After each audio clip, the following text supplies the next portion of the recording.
are you going to teach us anything, or are we just going to sit here? Just do whatever you want. I want to learn from my teacher. Besides that, Freddie, what do you like to do? I don't know. Burn stuff? Just go out and have recess.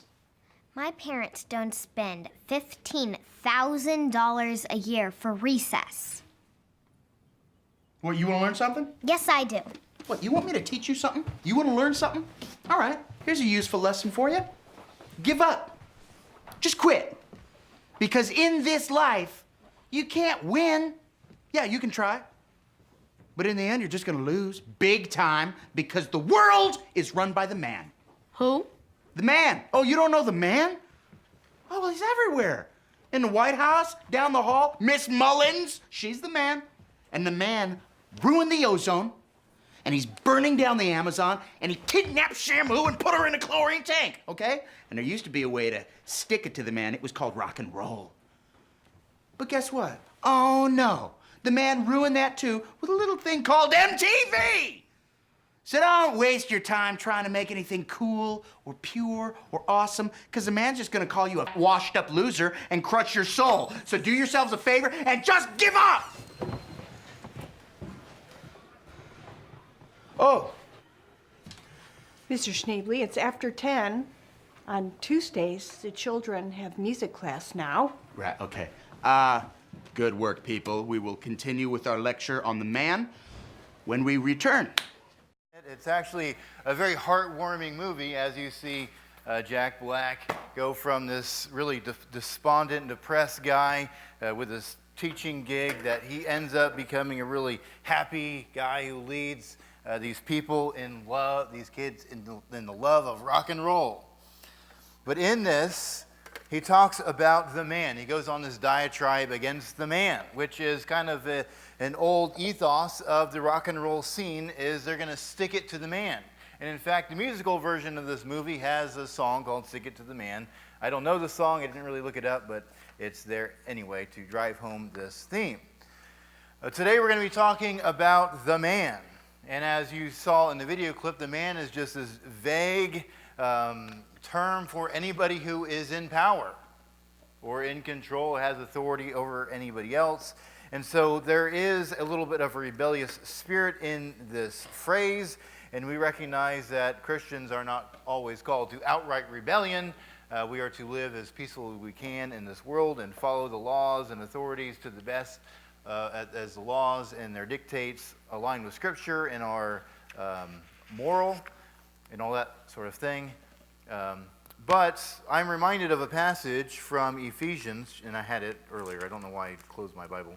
Ephesians chapter 6, we read about this previously, about the armor of God, where Paul reminds the church in Ephesus. He says, "For our struggle is not against flesh and blood, but against the rulers, against the authorities, against the cosmic powers of darkness, against evil and the spiritual forces in the heavens."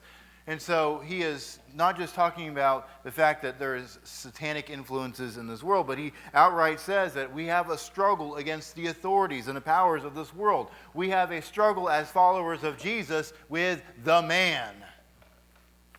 Okay? The man is not our friend. The man will turn on us in a dime if we are not too careful. And I recognize that the timing of this message is a little bit awkward in light of where we're at in our cultural celebrations as a country. However, this just so happens to fall in the laying out of going through a book of the Bible chapter by chapter. Sometimes God has some really funny timing. Funny in an ironic sort of sense, not funny if you're having to promote or present a particular topic when it doesn't quite jive with society. So let it be as it is. But this is going to be a very deeply political section.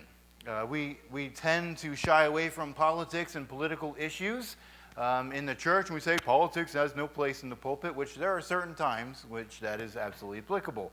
That there are many times when politics or certain political positions or parties or whatever should not be involved with the pulpit, because as we read from Ephesians, that we are not friends with the authorities and the powers. We are at odds with them. And we'll see that very clearly as we go through Revelation 13. So if you have your Bibles, go ahead and open up to Revelation 13. We'll land there in a moment. But this is a deeply political chapter, and we should not shy away from that, because Jesus is king. He is Lord of everything. He has a kingdom that is on this earth, that is also in heaven. And so we should not be surprised when the kingdom of Jesus clashes with the kingdoms of this world, when the values of his kingdom, his teaching, his way, are at odds with the values in the country in which we live. We should not be one iota surprised or taken off guard by that. We were warned by it from the very beginning. And the whole fact of Jesus, when he is near Caesarea Philippi and he asks Peter, who do people say that I am, and who do you say that I am? Where it is at that location, the city dedicated to Caesar as the Lord of the land, where Jesus' true identity is revealed through the mouth of Peter, that he is the Christ, he is Messiah, he is the rightful king. And so that is a deeply political statement. So we shouldn't shy away from the fact or be embarrassed about the fact that there are some political ramifications to the teachings of Jesus. And as we find ourselves located in a political entity, because the whole world is divided up into political entities, we should not be surprised. And we should also not be surprised when there starts to get some friction between us and the world and the country, the nation, the kingdom, the empire in which we live. And so we're going to be looking at Revelation 13. We're going to see some kind of crazy things about the man, and hopefully we're going to learn some things about how we relate to the man as followers of Jesus. So John continues this. The last chapter, John saw this vision of basically the Old Testament, how God worked through his people to bring Jesus into the world. Satan opposed it, but Satan failed. And the last scene closes with Satan coming to the earth, being cast to the earth, and he's going after the people of God. He's going after the church, you and I, trying to take us down. And we see him taking place and standing on the shore of the sea. And we're going to see very quickly the sorts of things that Satan implements in the world to go after his people. So we continue. Revelation 13 says this, "And I saw a beast coming out of the sea. It had 10 horns and 7 heads. On its horns were 10 crowns, and on its heads were blasphemous names. The beast I saw was like a leopard. Its feet were like a bear's, and its mouth was like a lion's mouth. The dragon gave the beast his power, his throne, his authority. One of its heads appeared to be fatally wounded, but its fatal wound was healed. The whole earth was amazed and followed that beast. They worshiped the dragon because he gave authority to the beast. And they worshiped the beast, saying, 'Who is like the beast? Who is able to wage war against it?' So the beast was given a mouth to utter boasts and blasphemies. It was allowed to exercise authority for 42 months. It began to speak blasphemous names against God, blasphemies against God, to blaspheme his name and his dwelling, those who live in heaven. And it was permitted to wage war against the saints and to conquer them. It was also given authority over every tribe, people, language, and nation. All those who live on the earth will worship it, everyone whose name was not written from the foundation of the world in the book of the life of the Lamb who was slaughtered. If anyone has ears to hear, let him listen. If anyone is taken into captivity he goes. If anyone is to be killed with a sword he will be killed. This calls for endurance and faithfulness from the saints. Then I saw another beast coming out of the earth, and it had 2 horns like a lamb, but it spoke like a dragon. It exercises all the authority of the first beast on its behalf, and it compels the earth to worship the first beast, whose fatal wound was healed. It also performed great signs, even causing fire to come down from heaven to earth in front of the people. It deceives those who live on the earth because of the signs that it is permitted to perform in the presence of the beast, telling those who live on the earth to make an image of the beast who was wounded by the sword and yet lived. It was permitted to give breath to the image of the beast, so that the image of the beast could both speak and cause whoever who would not worship the image of the beast to be killed. And it makes everyone, small and great, rich and poor, free and slave, to receive a mark on his right hand or on his forehead, so that no one can buy or sell unless he has the mark, the beast's name or the number of its name. This calls for wisdom. let the one who has understanding calculate the number of the beast, because it's the number of a person, or number of person, or the number of man. Its number is 666. Now, this chapter, I think, is terribly abused and misrepresented, just like much of Revelation is. We try to say that, well, this is the Antichrist. Well, the Antichrist isn't in the book of Revelation, so stop looking. I think what we're going to see here is that these are all things that are related to mankind, humanity, and different propensities that we have to worship things that are not God. And so I want to kind of dive through and explain these images and hopefully understand, again, some more of how we relate to the man. Now, we see this beast, the first beast that we see, the first of two, comes out of the sea. And its descriptions is rather familiar. If you have read along with any of the allusions to the Old Testament that are listed in the bulletin every week, you have probably already read this in Daniel chapter 7, where Daniel is given a vision of 4 different beasts. The first was like a lion, but it had eagle's wings. There was another beast that looked like a bear.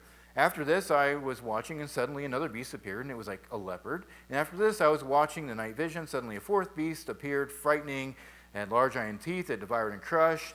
It trampled with feet wherever it was left. It was different from all the beasts before it, and it had 10 horns. Oh my. The beast here that is in Revelation is an amalgamation. It's a composition. It's a condensing of all these other beasts that Daniel saw. All the different ways that Daniel described carry over, not all the little details, but most of the details carry over to this beast that we see coming out of the sea in the book of Revelation. And in Daniel's case, these different beasts represented different particular kingdoms. And some of them are named. This is the kingdom of Persia. And the last beast is, once we read history, it's obvious that this is of the Roman Empire. And so this beast that we see coming out of the beast is kind of an amalgamation of all of these beasts. And so for us, it kind of becomes the representation of all forms of godless and oppressive governments or nations, all systems of power and influence that are ungodly, that do ungodly things in this world, that oppress God's people, that oppress other people. And so in the Old Testament, these kingdoms referred to, say, Babylon, Persia, Greece, Rome. And all of these were used by God to judge other nations, but as soon as they crossed the line, God was quick to judge them for their oppression, for their idolatry, for the terrible things that they did in this world. And we see that this beast is not friendly. This beast is not something that you want to cuddle up to or cozy to. It's not like a nice puppy dog that you can have and you can wrap your arms around, or like your cat that you can pet. You can pet for like a couple minutes and then it gets mad and it bites you, okay? So this is not like an animal that you can cuddle up to. This is a beast that is terrifying and does evil in the world. It blasphemes God. It goes after the followers of Jesus. It does false signs. And in many regards, it takes the place of God in the world. And we see that what people end up doing, how they react to this beast as it's doing all of these false signs, as it is taking the place of God, is that people bow down and they worship the beast. They end up bowing down and worshiping the man, to use the analogy from the video. And so we are told that the people, they worship the beast, or they worship the dragon, which is because they are worshiping the beast. And what I find so interesting and so compelling to me is in verse 4, it says they worship the dragon because he gave authority to the beast. And they worship the beast, saying, "Who is like the beast? Who is able to wage war against it? Who is like this nation, this government, this military force? Who is able to conquer this mighty nation?" And we're going to find the answer rather quickly once we finish going through the book, that there is a battle that is going to be waged against this beast, and something is going to happen to this beast. And so you can think of the Roman Empire, that they were so celebratory of their nation. They had done so many great things in the world. They had instituted peace in the empire. They created a great system of roads. They had made things fairly secure. Their military was able to subdue invasions for a time of surrounding groups of people on the outside. And so people were praising it, and they were so thankful and so glad to be in the Roman Empire because through their military might, they had instituted peace in the land. And so it was something that they tended to worship. And in fact, they kind of did when Domitian comes on the scene and says, you've got to worship me. And different other emperors, they claimed to be God in the flesh. And so they demanded worship of those under their authority. And then we see a second beast that is coming out of the land. And this one is also scary. But notice also how it is described. Sorry, I didn't mark the verse in my notes. Okay, it had, verse 11, I saw another beast coming out of the earth, and it had two horns like a lamb. And that like a lamb is a very important phrase, because who is a lamb? Jesus. We saw already a lamb that looked like he had been slain, and we recognize that as Jesus. So we have the second beast, which is a terrible imitation of the real lamb. He's trying to look like a lamb, trying to resemble Jesus or resemble the things of Jesus, but it is a terrible and terrifying thing. And you see that it compels the land, the people of the land, to worship the first beast. And this is a way of describing the religious system of worship that springs up to worship those who are in power, or worship the government, or worship the emperor. And this was a very real thing in the Roman Empire, because they had a whole system that was worshiped. Rome, the city of Rome, the cult of Rome, they had a system of worship that was to worship the Caesar as God. And they had set up dictates that says that you have to offer up some incense once a year to Domitian. You had to worship his statue, to go to his temple and participate in idolatry. And if you didn't, we're dead. They were going to kill you. They were going to chastise you. They're going to set you apart from society. They're going to accuse you of being unpatriotic and rebellious and an insurrectionist. And they would take you out. And so there became a whole system of worship that was to get people to bow down and worship Caesar and Rome and the government. They had songs, they had festivals, they had holidays, they had sacrifices, they had banners. They had all sorts of things to direct people's worship towards the first beast, the terrible empires of the world.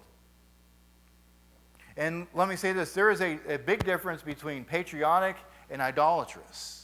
There is a difference between loving the land in which you live and seeing its benefits and going out and worshiping it and having idolatry. And I fear that oftentimes we get a little too close to the line if we don't cross the line in how we talk about how we relate to the beasts of this earth.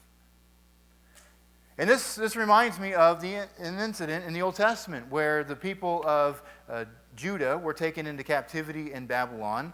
And in that situation, they were tempted to go along and follow idolatry and all sorts of idolatrous practices. Nebuchadnezzar established a statue and says, bow down to me when the music plays, and if you don't bow down, then you're going to die. And we find out that there are some Jewish Hebrews, that's the same word. And we have some Hebrews, Shadrach, Meshach, and Abednego, who refused to bow down. And they were thrown into a burning furnace. And the issue of Nebuchadnezzar and the issue of Rome is that they were trying to unify the nation. They were trying to solidify the rule by creating a system of worship that was surrounded by a person, or that was focused on a person, that was focused on the city, rather than something of higher value, such as the one true God. And so they created a whole system of worship. So the music plays, and if you don't kneel and bow down, then you're going to die.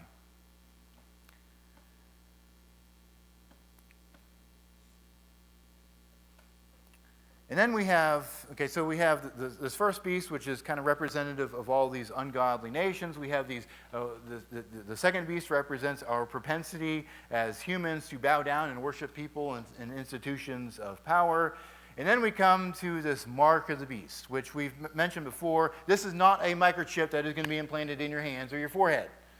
Okay, even though there are some concerns about having microchips planted in your hand because they want to track you and they want to sell you things and they want to sell your information. So there are some legitimate concerns, but that's not the mark of the beast. We are told what the mark of the beast is. It is the mark of man. The number 666 says, we are told plainly, this is the mark of man. This is the number of man. And this is not the man or a particular man. It's just man in general. And this is an echo of what day was man created in the creation order. What day? 6, right? So he's trying to say that this isn't some vague thing, like some esoteric problem they have to worry about. It's not like just a vague thing, a satanic influence. He's talking specifically about humanity. We are tempted to worship the man, or specifically to go along with the immorality of our world. And so he says that this mark, that these people who live on the earth, meaning people who don't follow Jesus, that they receive this mark, this imprint, either made on their hand or their forehead. And we learned before that whatever is written on your forehead in Revelation tells that who you belong to. It's like the name, hello, I belong to God, or I belong to Satan, or I belong to the beast. And so what is written on your forehead is who you belong to, or maybe on your hand, it's what you do. Like I have this mark on my hand. I use my hands to do things. I use my hands for evil. And so this is the mark, the imprint of humans doing evil things, cultures that have gone away from God. And it says that those who don't receive the mark of the beast receive the mark so that no one can buy or sell unless he has the mark of the beast's name.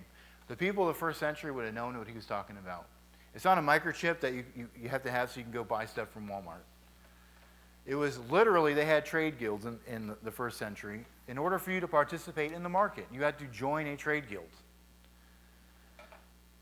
And that trade guild had a particular patron deity that they worshipped. And you had to participate in the worship of this deity to be a part of the trade guild, which included going to the temple, making sacrifices, and a lot of times participating in sexual immorality. All these things that we know are forbidden for Christians to participate. There's only one God. We bow down and serve him only. We don't worship anything else. We don't participate in sexual immorality because we want to abide by God's design for human sexuality. We want to abstain from all of those evil things. But they were required to, if they wanted to participate in the marketplace, they had to abide by and be a part of these trade guilds. And many of them said, you know what, I can't. I can't be a part of this idolatry. I can't participate in the sexual immorality. And so they could not buy or sell their goods in the market because they were not participating in idolatry. And so there was a whole lot of pressure put on them by society, by members, say there were a silversmith, the silversmith guild. There would be pressure put on them from those people to participate in their guild, in their worship and their immorality and all of those sorts of things. And they were seen, if they did not participate in these things, as people who were just out to be rebellious, that they were just rebellious rock and roll people who just want to stick it to the man every second that they get. And so it was a very difficult thing for Christians to choose to not participate in these things because it meant that they could not participate in society. They did not have a way of making an income for themselves or their families. And to me, there is a striking, a convicting parallel between modern ancient guilds and modern, forgive me and don't be offended by this, modern unions. Which unions were great. Like back, we went to, I've shared this before, we've gone to the mine museum down in Beckley. It is a phenomenal thing. And you learn that the mines, they made people slaves. Like you were indebted for life to the company's store. And they worked you to death, literally to death. And so there was a time when it was good for people to come together and to advocate for one another, to advocate for workplace safety and all of these sorts of things. There's nothing wrong with everybody gathering together and say, you know what, we would like some better benefits, or we would rather not, work 15 or 20 hours a day and die in the mines. Like we want some time with our family, or we don't want to be in debt to the company's store. Like we want to be able to go to wherever we want to buy things. And so it was a good thing. But what happens when, say, the union or the trade guild begins to step outside of that original intention and begin to advocate for things that Christians might find objectionable? What if that union begins to advocate for abortion or marriage equality or mistreatment of migrants? Or maybe they're flat out racist in one way or another. And these things have happened all throughout time. And so in some places, Christians are required to join these organizations. And a Christian might say, I don't want them using my membership to advocate for abortion. I don't want that. And then what happens? If they don't want to join, what happens? They get pressure from their friends, their families, their coworkers, the people in that field. They get pressure to join anyway. And a lot of Christians have trouble with that. They really wrestle with being forced into being an organization that tells them to advocate for things that they do not agree with. And that is a very serious issue. And I don't have a solution for it. I know how the Christians in the first century acted towards it, and I know there are different ways to respond to it. But I do know that as Christians, we're not supposed to participate in immorality, idolatry, dishonesty, materialism, workaholism, these sorts of things. And yet we are pressured by our society to engage in all of these things. And it's not just unions, it's pressure from society in general. Like, especially with the materialism thing. Like, I can't tell you how often, I've seen in different times, in, say, places like Kentucky or whatever, I won't, that maybe there was somebody who maybe a young kid, he gets a nice truck. And his friend is also single, and he has kind of an older truck, and he says, he has a nice truck, so I'm going to go buy myself a nicer truck. And this other guy says, well, he has a nicer truck, so I'm going to buy a nicer truck than him. And before you know it, people are buying $80,000 trucks that they flip a lid if somebody gets a scratch on a truck that's made for work, okay? And there's this competition to engage in, and that's called materialism, like trying to outdo one another in the quality of the thing that you have. And there's real pressure in certain parts of the world where if you don't have the latest and greatest, then you're not a great American. And these pressures are real, and they're hard to deal with. And so we often live in a place, in America it happens, in other countries it happens in different ways. There was a Timothy Keller quote he said recently that made a comparison between the Roman Empire and our modern Western culture, where he says, the Roman Empire used to say, you Christians are too exclusive. You threaten the social order because you won't honor all deities. In the modern West, it says, you Christians are too exclusive. You threaten the social order because you won't honor all identities. And so we feel this pressure from society at large to participate in and advocate for things that are completely ungodly. And so all of these things, we have the beast of the water, which is these governmental systems that are oppressive and they're corrupted. We have these religious systems that kind of set up shop around them. And we have a culture that in general pushes us to engage in things that are ungodly. And so we live in a very hostile world. As Paul told us, that our struggle is not against flesh and blood, but against rulers and authorities and principalities and spiritual forces of darkness in heavenly realms. The struggle is real. And so we are shown this vision of these beasts and this mark, and I think it reveals to us two temptations in which we are extremely vulnerable to. The first vulnerability is that we are tempted to worship nations and kings. Of course, we love the places that we live. We want to see good done in the places in which we live. That is good. That is awesome. But it is easy to turn admiration or respect into worship. It's easy to begin to worship and to seek power as the way to do things in this world. And that's not the way that Jesus does things. And we forget that it's not our citizenship on earth that matters. Our citizenship is in heaven. It is in Jesus' kingdom. We are temporary aliens. We are outcasts in this world. We do not belong. We are illegal immigrants in this world. Even though we have citizenship on earth, our greatest citizenship is in heaven. And it's so tempting to seek power and influence instead of the gospel self-sacrifice that we are called to make. The second thing that we're vulnerable to is bowing to the whims of culture. We see that these pressures were not just put on them by government mandate, but it was their friends, their neighbors, their families, their brothers, their sisters, their kids who were pressuring them to go along with society. And again, I can't help but think of the baker in Colorado named Jack Phillips, who was sued by the state because he failed to make a cake for a homosexual wedding, even though he had let the same people into the store for years. They were his customers, and they sued him anyway because he wouldn't bake the cake. The Supreme Court says, you know what, you're targeting his religion. Like, this is so obvious, you guys. Stop doing this. Again, we see the beast oppressing God's people. And you know what happens after the Supreme Court made that decision? The same Human Rights Council, or whatever it's called in Colorado, sued him again. He has 2 lawsuits against him for the same thing. Different people, or different cake, same issue. He is having legal pressure. He's having pressure from society. He's getting death threats. He's getting people protesting him because he says, I cannot participate in that. And so as a culture, he is being pressured to bow down to the whims of society.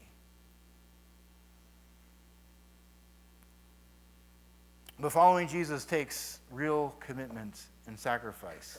We're going to be criticized by the world, and we're going to even be criticized by people who call themselves Christians. But when we stand for the things of God, they're not going to have it.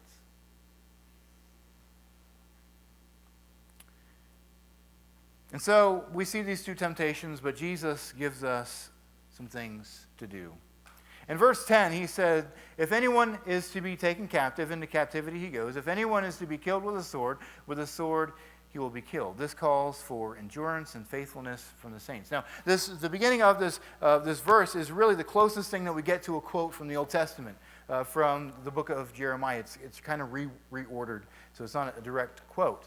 But he's referencing a passage from Jeremiah where God is saying his will, that he is punishing Judah for their rebellions, for turning into idolatry. And so some are going to be killed with a sword, and some are going to be sent in exile. And those who are going to go into exile, they're not going to have it easy. They're going to be tempted to compromise. They're going to be tempted to bow down to the idols. They're going to be tempted to participate in the immorality and the brutality of the Babylonian culture. And so it is a call for them to be faithful to God in the midst of their temptations to compromise. And he says, as a result of that, we're going to have these pressures. That there are going to be Christians who are going to be killed. There are going to be other Christians who are pressured to go along with society. And he says that we must have endurance and faithfulness. And then when you fast forward to verse 18, he also says that here's a number. You've got to have some wisdom. Got to understand what's going on. Don't go with what everybody is saying. Don't go with whatever the social media outrage. Don't go with whatever CNN is telling you or Fox News is telling you or the President of the United States is telling you. Don't go along with what your neighbors and your friends are telling you. Go along with the wisdom that comes from God. Be faithful to God. Have endurance, not giving up when it comes to following God. And endurance, faithfulness, wisdom, all of these come from God. So as we are in exile, as we are strangers in a foreign land, as we are told in Scripture, that we seek after God. We be faithful to Him in all things. We don't rely on our traditions or our culture or our politics. We don't put our hope in people, parties, judges, congresses, or presidents. We rely on God and God alone. We must be faithful to God. Even when the man is telling us to bow down, to go along, when it violates Scripture, when it violates God's teaching, when it goes against the kingdom of God, we must seek God and be faithful, even if it means we're labeled as unpatriotic, as rebellious, as insurrectionists, as people who just want to stick it to the man for the sake of sticking it to the man. So be faithful to God. Endure as people will say things against you as you follow Jesus in this world. Don't make minor compromises and idolatry. Don't go with the idolatries of our world, but only worship the one true God. And so as we think about what we have learned, as we see these temptations and we see this mark and we see the influence of the world in which we live, I want us to think about this. Before we go into our song of invitation, I want to ask ourselves and spend a minute talking to God about this. Ask yourself, will I be faithful to Jesus by refusing to worship the powers of this world? Let's pray about that, and then we're going to enter into our time of invitation.